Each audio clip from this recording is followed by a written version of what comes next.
Representative Gae Magnafici is my very special guest today, Friday, September 18th, 2020. I'm Ben Dryden. You're watching Meet the Candidate, a special DrydenWire live series that we do every Friday as I chat with a different candidate running for elected office. Representative Magnafici is running for re-election in Wisconsin's 28th Assembly District, which covers portions of Polk, Burnett, and St. Croix counties. In 2018, Representative Magnafici defeated Democratic candidate Kim Butler. Kim, by the way, is challenging Gae in this year's election as well, and will be my guest next Friday on Meet the Candidate. But today, I am chatting with Representative Magnafici. Gae, good morning. How are you? Well, good morning, Ben. I'm doing fabulous. Yeah, what's new in your life? What's going on? It's been a while since we've chatted. Well, I tell you what, this last year has really been challenging with the COVID and just dealing with all kinds of problems. The last few months, I've just been, getting lots of calls about unemployment issues and you name it, just all kinds of things. So it's been challenging. Yeah, this whole 2019, just about every single way has just been a debacle, right? I mean, there's so many things. And man, I want to actually get to some of that about your 2018, because when you ran in 2018 versus 2020, basically COVID-19, there's got to be a huge difference during your campaign. But first, for people who, even though you've been on before and we've chatted with you before, I think it's been quite a while, for those people that don't know you that well, give us a little bio. Tell us a little bit about you. Well, I grew up in a little town, on a farm actually, about a mile away from Duranda, which is near Amory. My dad was a turkey farmer, and then he raised beef cattle after that. My mom taught school at a one-room schoolhouse for a few years, and then later on she opened a cafe in Amory and had that for a number of years. I graduated from Amory High School. I'm the oldest of 7 kids. I got married and had a daughter, and then I decided to go to college. I had been working at a state institution for the developmentally disabled, which I really enjoyed. Wow. But I decided that I really liked nursing, so I became a registered nurse and began working in pediatrics. My first job was in a neonatal intensive care unit. I took care of babies that were so small they just fit in the palm of your hand. Oh, my goodness. And I just really enjoyed that. So I did 35 years of pediatrics. I did general peds. I worked the emergency room, peds intensive care. I did sedation and procedures, oncology for 10 years, which I really enjoyed. They've really come a long way with that. So I just really became attached to a lot of my patients. Yeah, real quick, before you go any further on that, that has to be, it must take a special person or unique person to do that kind of a job, because that must be emotionally draining as well. Or maybe I'm wrong. Obviously, I don't really know what that's like, but man, that's got to be challenging. I just really enjoyed taking care of the kids. I mean, it seems like they get sick in a hurry, but they get well in a hurry. Oh. And as far as the oncology goes, I mean, they've made so many advancements with their treatments that the outcomes are really, really good. Oh, good. And I mean, I have run into my patients just in the last few years, and they've all grown up, and it's just fun to see them after so many years. Yeah. So then what led you to running in 2018? When did you make that decision, and why? I've always wanted to serve. I've always been involved in politics. Like I said, my dad was the chairman of the Polk County Republican I saw Party. That on your 15 things you might not know about me that you did yesterday. I saw that on there. I didn't know that. Yeah. That was back in the 60s and then in the 70s. And I think he ran for the assembly in 66 and again in 1970, if I remember right. Wow. So I've always been involved. my dad took me to the Republican convention when I was 16. I think it was in Green Bay, and I got to meet George Romney, I think he was running for president at the time. So, I mean, it's always been in my blood. So I just really had an interest in it. Mm-hmm. But I had to wait till I could retire, and then I could go on to do that. So I retired for a year, and then decided just to go for it. That retirement wasn't for you. Yeah, well, Oh, this is nice. I need something to do now. I'm always going to be doing something. Right. Because otherwise, I just can't just sit still. So. Yeah, I've seen that in my father. He retired about a year and a half ago, and he's busier now than ever. It's just no. You don't understand it. You retire, sit in front of the TV and watch the Cubs game or something. I don't know, but he just. Can't I know sit how still. boring is that. Yeah.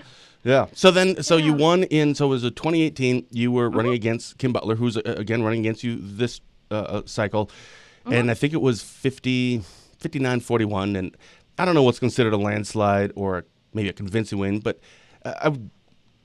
my understanding is that's legitimate. 59 to 41%, right? So you did that, and you got in, and January of 2019, you take office. I remember talking to Romaine Quinn once in the 75th district, and I think it was either during a show or maybe it was offline. And I asked him about his time in the assembly, and he said the hardest thing was the first 2 years. Because the first year you get in, and there's a budget right away. And you're trying to figure out, like, how this whole thing works. I mean, we all like to think that we know, but once you're actually there in Madison and understanding it, then it's committee assignments. And it's just the first year you're figuring things out. And then you have some things that you want to get accomplished. But, bills take a while. And your second year, you're campaigning. So really that first term, you can't really get a whole lot done.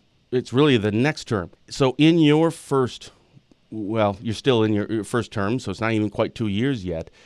Did you author a bill, co-author, co-sponsor, something where you were able to get accomplished in your first 2 years, and something that you can tell the people in your district that this is what I've been able to get done? Do you have any examples of those?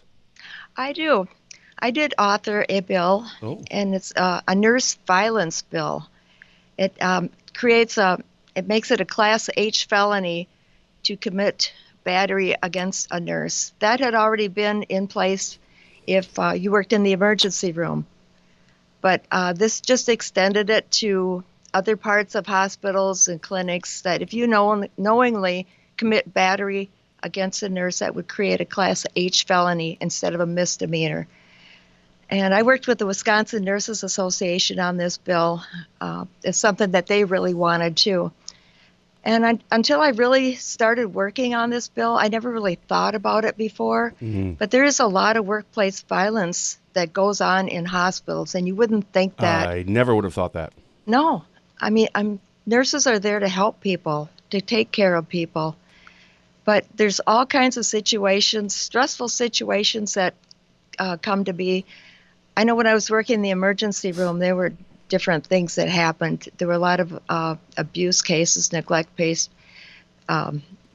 things that happened, and the parents would be either fighting or the police would be involved.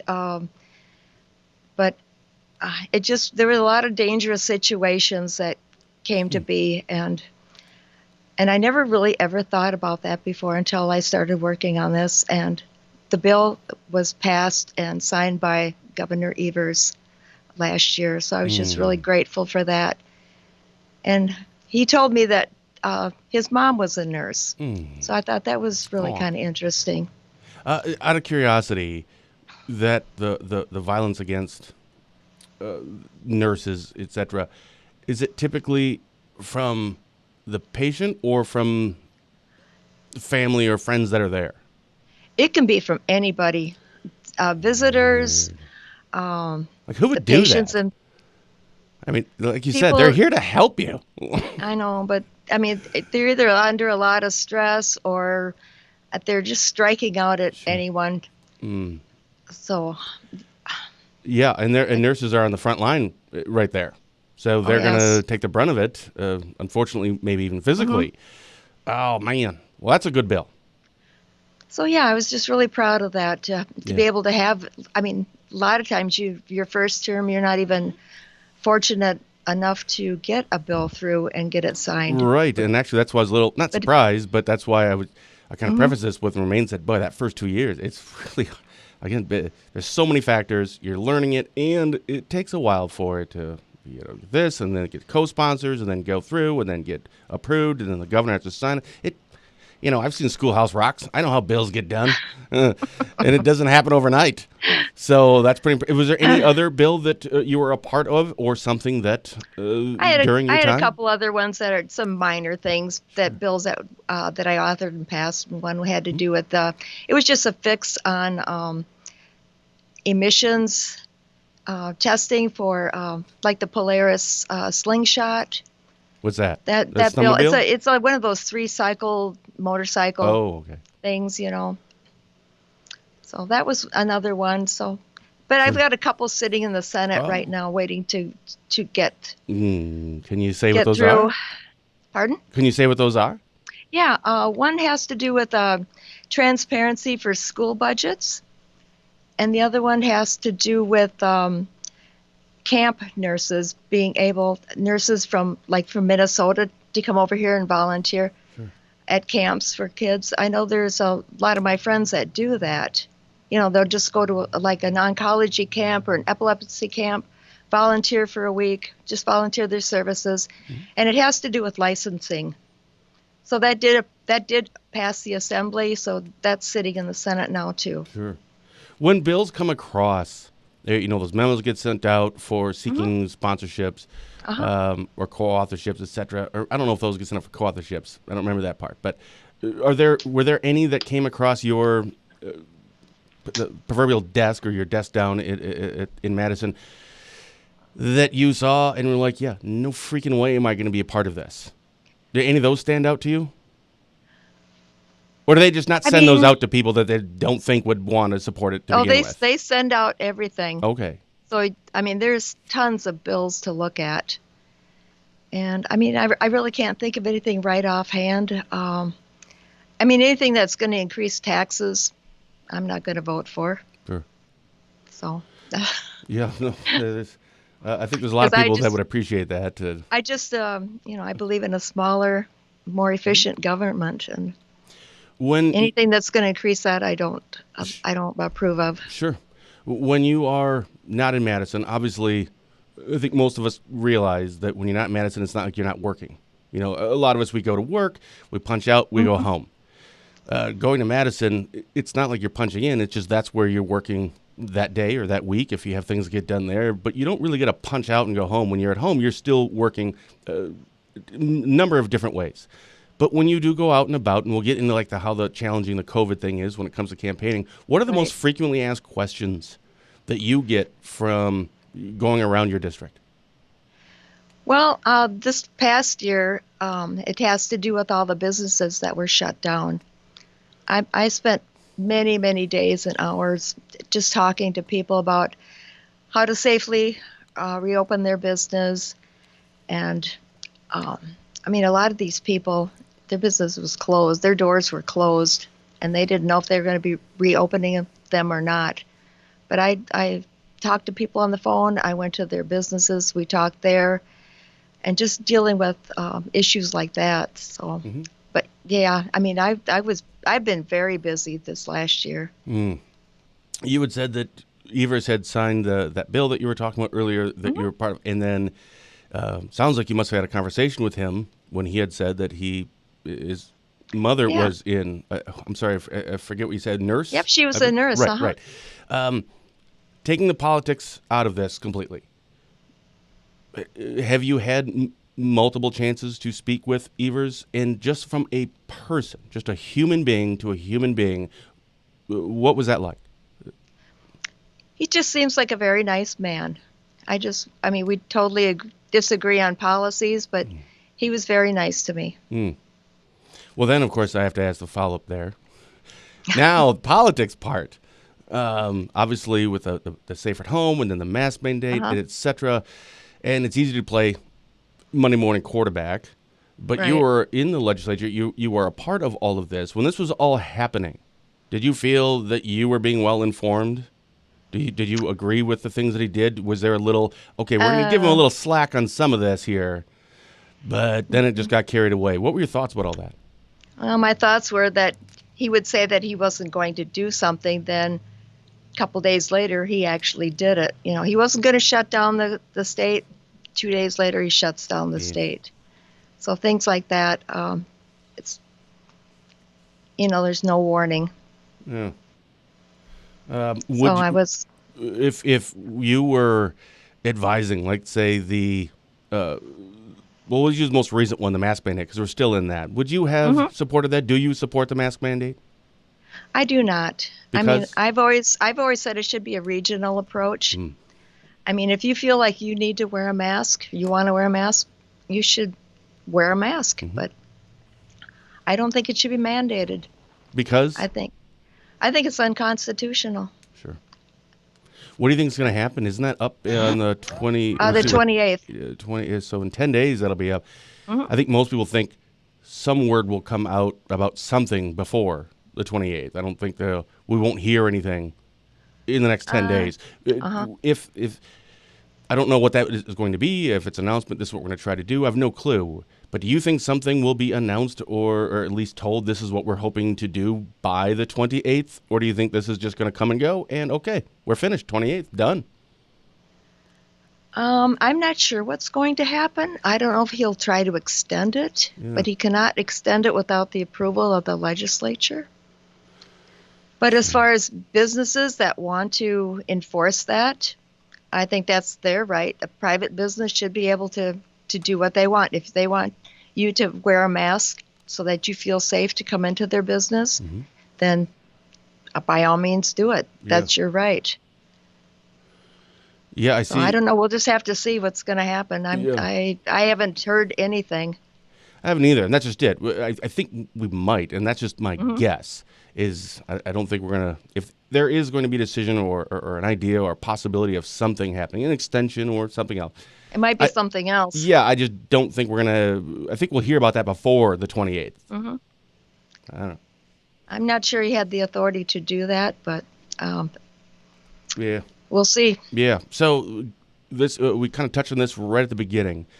So you campaigned in 2018. hmm Now it's 2020, and you're campaigning, but obviously there's COVID-19. So what's the challenge? What's the difference there? Obviously, there should be some obvious differences that you can't go out or hold bigger things like you did in 2018. But what True. challenges has that presented, and how have you kind of combated that? I guess one of the biggest challenges last time in 2018, I knocked on probably almost 10,000 doors. Sheesh. Yeah. So went through 4 pairs of shoes, talked to a lot of people, went to a lot. I mean, this year, there weren't any county fairs, Right. very few parades. By the way, there's one in Amory tomorrow if anybody's out and about. But we can't shake hands. We can't pass out anything. Yeah.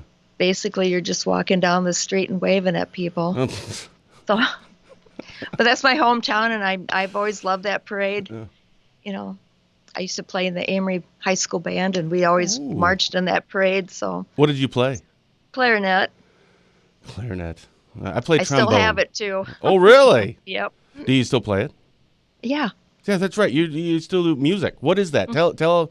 I want to hear a little bit more about that because you do play. Well, I play in a band. It's the name of the band is Trigger Happy.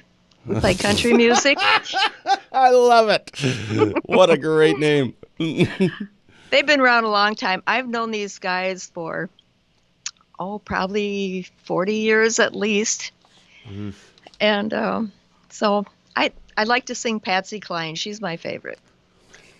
So We'll have to Google we that. really, most of our jobs got canceled for the year too. But we've had a couple of things that we played at, but a lot of times we volunteer at nursing homes. So we've been playing outside in the parking lot at different nursing homes for the residents. Well, how do they hear you? Oh, they hear us. You're outside. I know, but they're outside too. Oh, okay, that makes They more come out. sense. Yeah, they come What's the outside. point? We're all sitting out in the parking lot and we're Okay. playing for them. And Hmm. but I've been playing music since I was 18. Mm.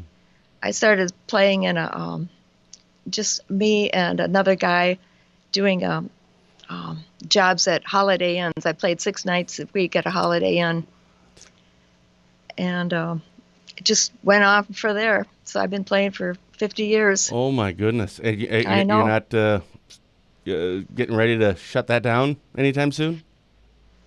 I don't think so, because to me, music's part of therapy for me. It's really relaxing for me. I enjoy it. Sure. It's just fun. Yeah. Yeah, and there's just a great bunch of talented guys that I play with too. They make me sound good. Well, apparently you have a beautiful voice. Someone has commented, "Love your band, also Gae." By the way, Aw. Gae has a beautiful voice. I'm assuming she means Aw. singing voice. I mean, you have a very kind voice. I'm assuming she means singing voice. So you sing too? Yes. What? Yeah, I don't play the clarinet in the band. I just assumed you did. I'm the girl singer. What? I didn't. Okay, so you left that part out. So we have a steel guitar player, and he plays steel guitar, lead guitar. He plays saxophone. Then we have a bass player who also plays fiddle, and then a drummer. So it's the 4 of us. Oh my goodness. When's your next? Do you have a gig coming up anytime soon? October 3rd, but I don't even know where it's at. I got to find out. You might want to find that one out. Hopefully somebody will tell me. Yeah. And yes, Mike Schaefer, I have to Google Patsy Cline. The name sounds familiar. Oh, I just can't think of. she died in 1963, I think. Okay, well, I don't remember that, but I'm sure. Like, what's one of her popular songs? Crazy That doesn't help. by Willie Nelson. Crazy. Wait, so her popular I song is Follow a cover? the Pieces, Back in Baby. Okay, Romaine Quinn. His favorite song is Back in Baby's Arms Never. by Patsy Cline. Okay, I'll So I Google it have to- after this. I have to sing that to him all the time. That's awesome. He's a piece of work. Yeah, I like him a lot. Hey, speaking of a couple weeks ago, maybe it was a week, I can't remember. We had Rebecca Clayfish on, Uh-huh. and you had commented during the show about she was going to be in your area doing something. Did that already happen? If so, what was that? She's going to do a fundraiser for me October 14th. Oh, very nice. So what does that entail? What do you have to do? Just show up?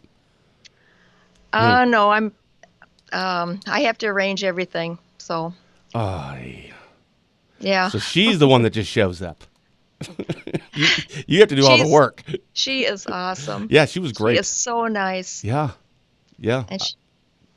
And her husband is too. I like Joel a lot. Yeah, it was funny. I got to know him more than I do her. So Oh, well, I was at the end of our show that she was great. And like, what's her husband's name? Mine. Her husband's Her name. husband's name is Joel. Joel. Yeah, she's like, Joel, come on, I'm on the DrydenWire. And he's like, hello, and he's trying to get dressed, and oh, he was a good sport, and seems a really nice guy, and humble and funny, and yeah, he was great. They both were. Oh, he's a riot. Yeah. Just a riot. So, Yeah, he wants to meet my husband. So what does your husband do?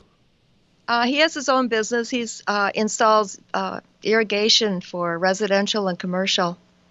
So what does your husband do? I mean, what does that do? My husband? Yeah, I mean, like, what is his irrigation for what is he- resident? What does that mean? He's out there putting in underground sprinkler systems for people. Oh, very nice. So he's been doing that since 21 years, Oh, wow. 22 Good for him. years. Yeah. Good for him. Something like that. But so yeah, I mean, he's always had a business. He's worked hard all of his life.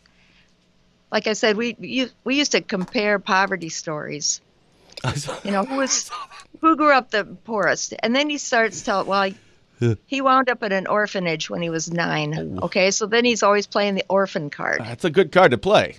He actually has orphan cards made up. And he has one for you. I'm going to send it to you. What? Yeah.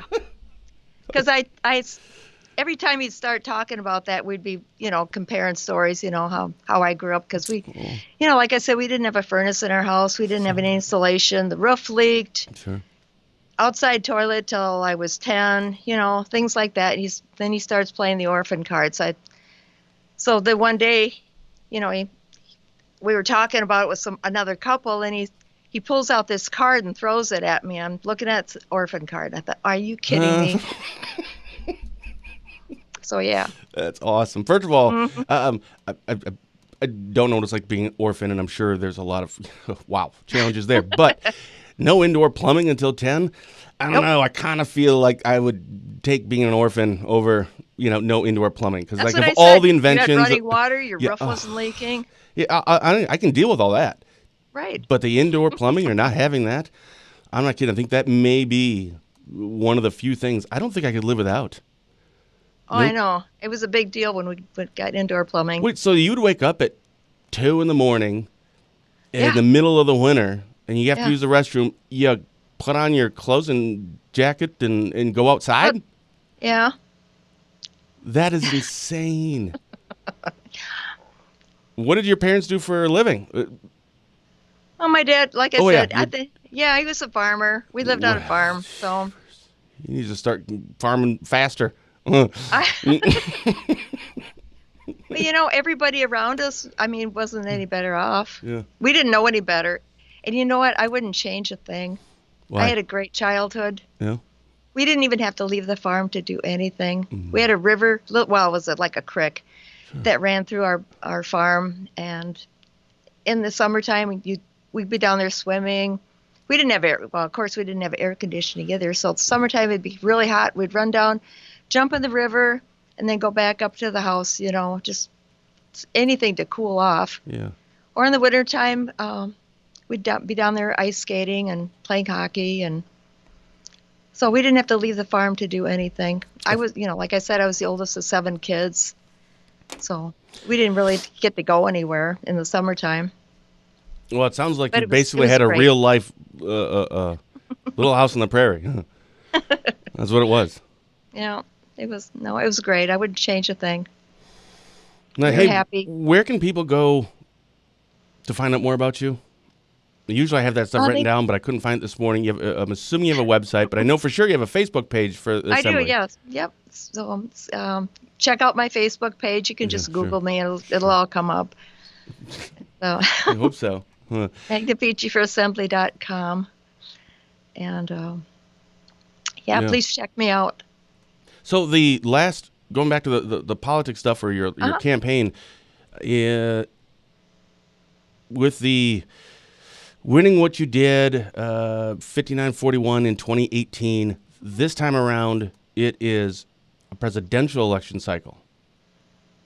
How does that play out? Is that more voter turnouts for you? Are you looking at this Yeah. obviously a little bit differently?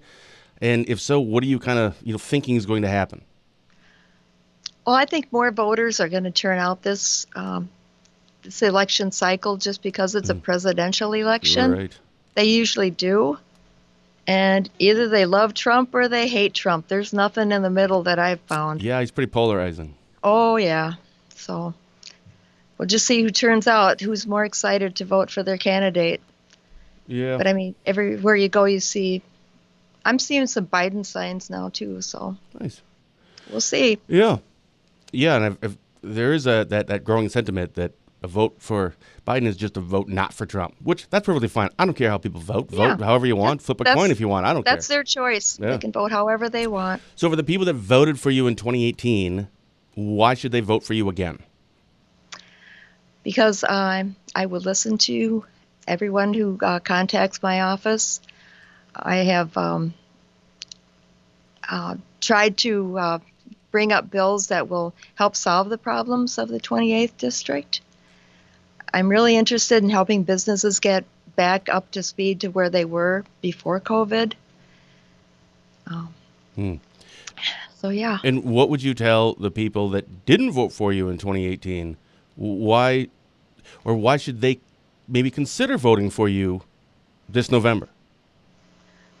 Well, I think they should vote for me because I support the Constitution. I'm a big pro-life person. I believe in the Second Amendment. I support that totally. And I would just do my best. I will listen and do my best. And you have a great singing voice. You forgot to bring that part up. Oh, yeah, true. That's what we should do. Instead of like a debate, you should have a sing-off. Yes. Oh, that'd be fun. Maybe you and I could do it, Ben. No. No? We were actually asked by several candidates if we would do a debate this year, and I think we did. I think you and Kim were here a couple of years ago. Yeah, that was really and it nice. was and I made sure not calling it a debate at all. I don't remember what we called it, but it was definitely not a debate because I don't know how to moderate a debate. Just a discussion. That's pretty much what it was, and it was fine, right? But I don't know if I'm really qualified to be to moderate something. But really, the deciding factor was with COVID. I don't really think you can do a debate if you're not in the same room. Right? It's just not the same. Right. It just isn't. So that's when we're like, no, we'll just do these. Meet the can, just one person, just have a chat, whatever. If people want to really get to know you, they should contact you. I mean, if they want to ask you about specifically this and this and that, yeah, that'd be a good question to have directly with you.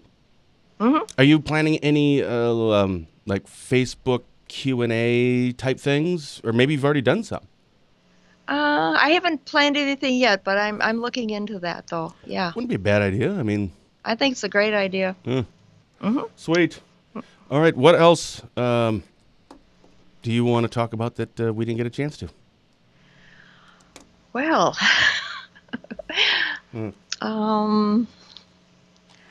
can't think of anything right offhand. Oh. You will as soon as we finish. Like 2 minutes after we're finished. You're like, oh, snap. I should have brought this up. This has been a lot of fun. Yeah. I just can't wait till things get back to normal. How's that? That'd be nice. Hey, if they came out with a vaccine? Yeah. I was talking to this a couple weeks ago, and I just found out we can't do polls on Facebook anymore. Facebook just turned it off, which is dumb. So we're going to put that poll up because I'd seen that 21% of people or Americans said that they would take a vaccine as soon as it was available. And I just thought that was interesting. I mean, 20%, that's a pretty low number. If there was a vaccine available, as soon as it was available, would you take it? Probably not. Because? Because I don't even get the flu vaccine. I have an immune system. You're tough. I believe, I just believe in preventative. I take care of myself. I try to eat right, exercise. I'm responsible for my own health. Yeah, so that sounds like I should definitely take it because I'm absolutely not. You need to quit smoking. What? It's not bad for you. Yes, it is. No, that's fake news. Yes, I know. And every time I talk to you, you quit smoking yet? I'm working on it. It's hard. No kidding. My problem is I just like it. I never did. Yeah, I know. It's terrible. It's absolutely terrible. Awesome. Gae, thanks so very much for being here. Oh, been my pleasure. You're the best. Aw. Good luck this November. Best wishes to you and your family. And, of course, as always, you're welcome on anytime. And I'm sure we'll chat soon offline. Okay, thanks you. Awesome. Thank you to my guest today, Representative Gae Magnafici, and thank all of you, of course, for watching. Wishing all of you a wonderful and a happy weekend. And remember, stay safe, keep your social distance, and have a blessed day.